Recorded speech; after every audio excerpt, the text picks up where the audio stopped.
Welcome to Athens Happens. I'm Ben Peters, a news editor at The New Political. Athens Happens is a weekly news podcast brought to you by TNP reporters dedicated to explaining the nuances of Athens and state politics. You can find new episodes every Friday at thenewpolitical.com, iTunes, Spotify, YouTube, SoundCloud, or wherever else podcasts can be downloaded. In this special episode of Athens Happens, staff writer Emily Crebs joins me to unravel the possible political and financial implications of the Bailey's Trail system, a nearly 90-mile-long mountain biking path that broke ground in Chauncey this past September. Emily, how are you? I'm fantastic. How are you? I'm good. It is Sunday, November 24th. This is going to be the first break episode that we record, so this will be going up on Friday. It'll be Black Friday. Maybe people will Black Friday shop and listen to the Bailey's Trail podcast. They definitely could in their cars and listen on Spotify and iTunes. Or YouTube. Or SoundCloud. Or wherever else podcasts can be downloaded, which is where Athens Happens can be found. So, Emily Crebs, can you explain to us what the Bailey's Trail system is? So it's 88 miles, or going to be 88 miles of mountain bike optimized trail. So that means as you're going down the hills, there will be curves and such, but it can be used by all trail users, so like trail runners, hikers, backpackers. So there's going to be 3 trailheads in Nelsonville, Chauncey, and Bucktoll. It's on land owned by the Wayne National Forest, which is the Bailey's tract of land, and that's why it's called the Bailey's Trail System. Okay. And so what is the expected impact of the Baileys? What are they hoping to accomplish with building this massive mountain biking trail system? So according to Quantified Ventures, which is the capital impact investing firm that's doing a lot of the financial managing, approximately 125,000 to 325 mountain bikers will be brought in by this trail system per year. And by their measurements, they said by the end of 2026, the revenue, tax revenue for Athens City will increase by $40,000. So that's just an idea of the economic numbers that they think this trail system is going to cause. So obviously, if there's going to be this many people, they think it's going to grow businesses, hotels, restaurants. You're going to need bike shops, places to, repair your bikes. Environmentally, they think more trail users are going to care, obviously, for the trails that they're using. In Chauncey specifically, there's illegal dumping and vandalism because the trail where they've started construction is the Chauncey Dover Community Park. And residents there said that they don't like their kids playing there because the park itself has gotten vandalized. It's not a safe area. So there are more people, more mountain bikers. Hopefully that means it's going to be a safer area. It's also on land that was previously used for coal mining. So there's acid mine drainage, and creating this trail system, again, is going to be caring for the environment and hopefully mitigating those effects. So having such a large trail system, it's going to be so unique and can bring in so many people and so much wealth. They think it's going to really create community pride, and the people are going to be really proud of showing their community to all these visitors. So they're hoping that this is essentially going to revitalize the region economically, environmentally, and increase tourism, right? Yes. Do you have any idea where they got these numbers from for all of these projections of how many people they think are going to be coming here? So I spoke with Seth Brown of Quantified Ventures. I read some of their feasibility reports, and I also spoke with Danny Twilley, who is a professor at Ohio University and extremely involved with the trail system. And they both told me they've reviewed countless case studies of looking at other trail systems, especially out west, like in Colorado and Oregon and Washington. Trail systems and this type of ecotourism has really increased, really grown a lot of communities because people do care more about health in a recreational sense. It's just so working out, exercising. Yeah. Okay. So take us all the way back to the beginning, whenever, talks about this trail system first kind of crept up. How did the Baileys, this tract of land, become what it's going to be in the future, this this massive trail system? Okay, so when I was talking to Dawn McCarthy of the Wayne National Forest, she said it was really oral history until 2015. So apparently in 1994, there were a bunch of user groups, so people that use trails, and they wanted to come up with a plan to create 14 miles of trail system. But that fell through as, administration and people came and left the Wayne National Forest. So there was this kind of idea that was in like files in the Wayne National Forest, but it wasn't really touched until 2015.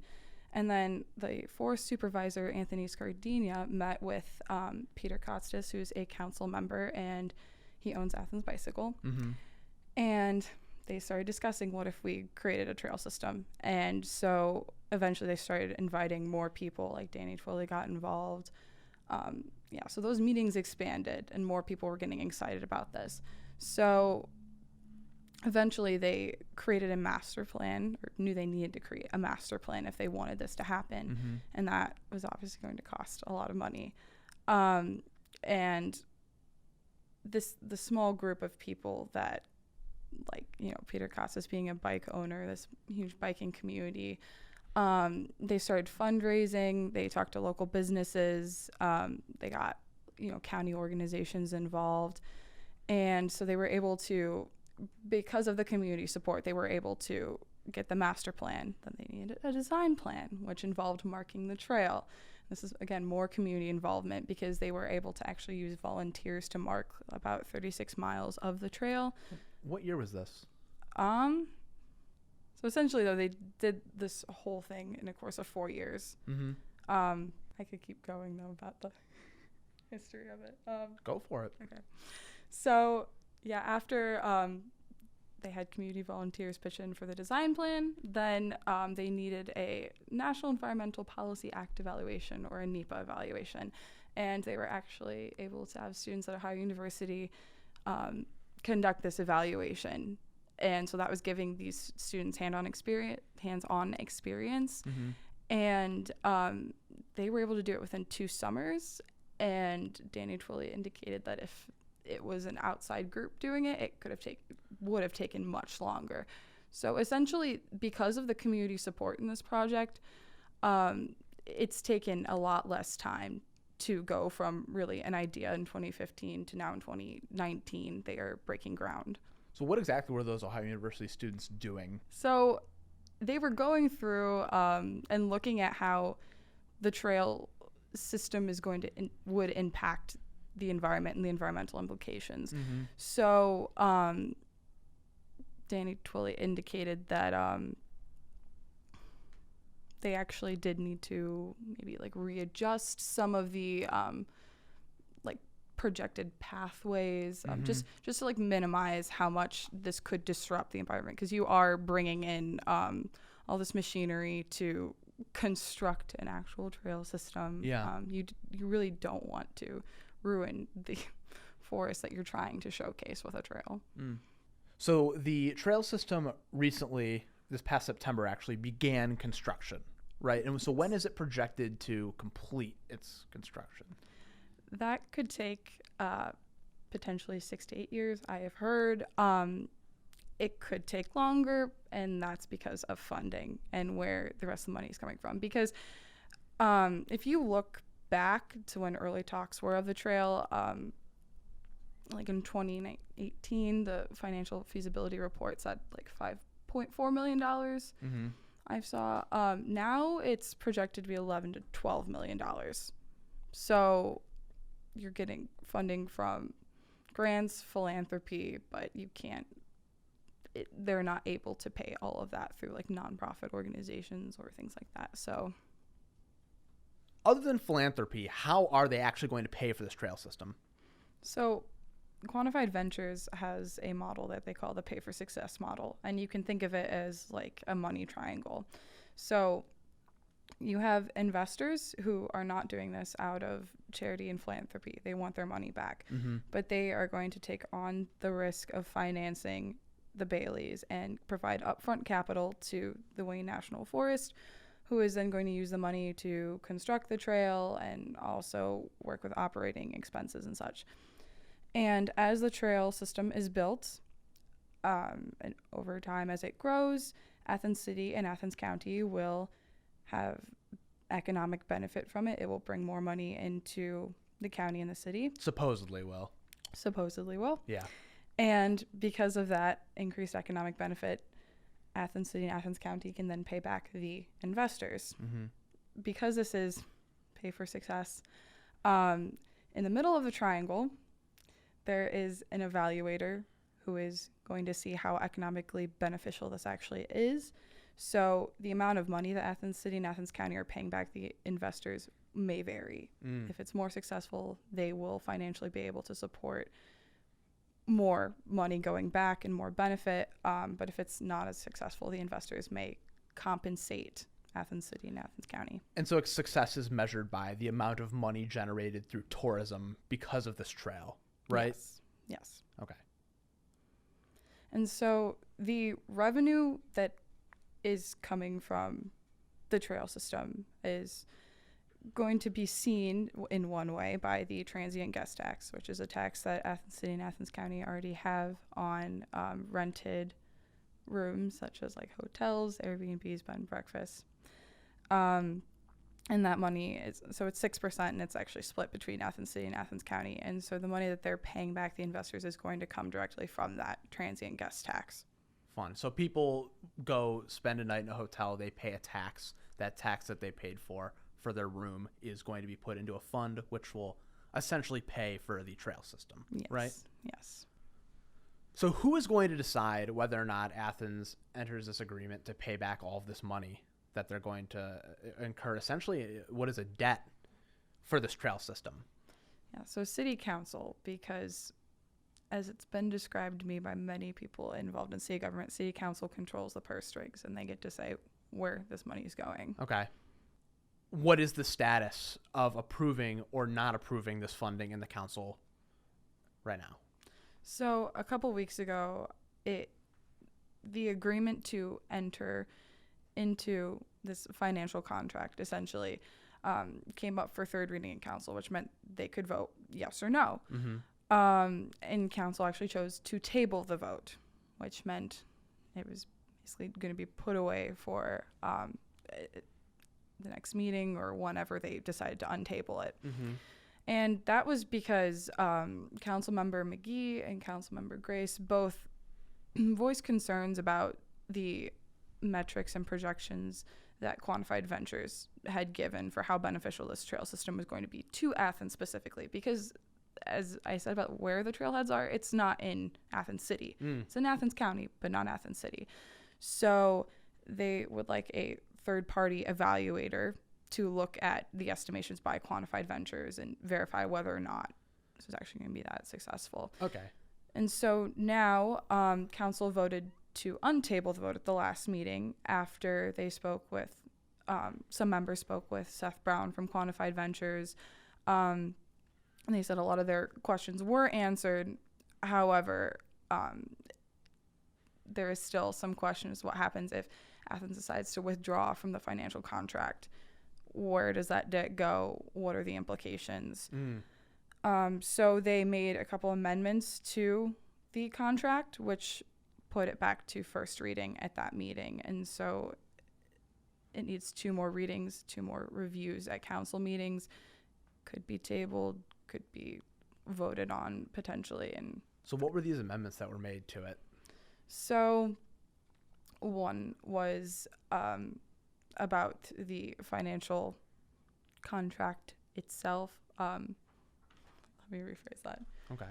So essentially the body that is pooling the money that is going to be used to pay back this debt is a council of governments called ORCA, which is the Ohio Recreation Council of Appalachia.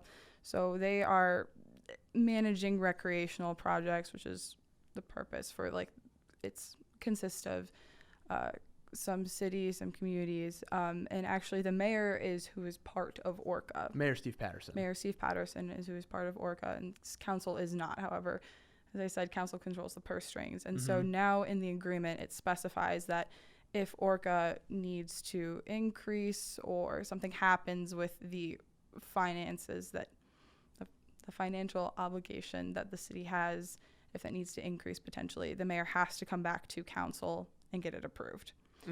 Also with the evaluation, looking at how much Athens is actually economically benefiting, when that is done after 5 years, which is part of this amendment instead of 7 years, City Council will again review and approve that, like those metrics. So essentially they have more say and they're going to be hearing more about what's happening instead of not. Right. So they want to have more control over how this money is being spent than the mayor, right? Yes. Okay. So if this trail system benefits several communities, why is Athens the only one that is putting forth this money to fund the trails? That is a very good question. And as I've asked, so in Chauncey and Nelsonville and Buckdale, they are giving land to be used for the trail system. Like I said, it was in Chauncey Dover Community Park. And so that technically wasn't on Wayne National Forest land. However, since the city of Athens has a lot of hotels and restaurants due to, in part, the university, it's expected that, especially in the early years of the trail system, those mountain bikers and those tourists are going to be coming to the city of Athens and not these trailhead communities that could not support that many people. So because of the transient guest tax, tax revenue is expected to increase because of all these tourists coming, and also in like the shops and restaurants that we have here when those people are not mountain biking. So in the beginning especially, it's expected that the city of Athens is going to benefit more or see the economic benefit initially, and then we'll fiscally be able to help pay for the trail while the other communities might not be able to. Was there anything else you'd like to add, Emily? I think a lot of people in the community might not know about the Baileys right now, but because it is not left conversation in council, and Ohio University has had a part in the construction of the trail and is going to have a part in the evaluation of the trail. So it's just definitely something for the community to keep their eye on and keep listening to, because it is going to impact a lot of people. Okay, well, thank you so much. We really appreciate you coming on. Thank you. And that wraps it up here on Athens Happens. Make sure to tune in every Friday for new episodes that shed light on the politics that impact all of our lives. Remember, you can find the show on the New Political's website, iTunes, Spotify, SoundCloud, and on YouTube in a video podcast format. Also, be sure to check out our website at thenewpolitical.com, where we regularly report stories on what really happens here in Athens, and follow @thenewpolitical on social media. Thank you all so much. Have a great week.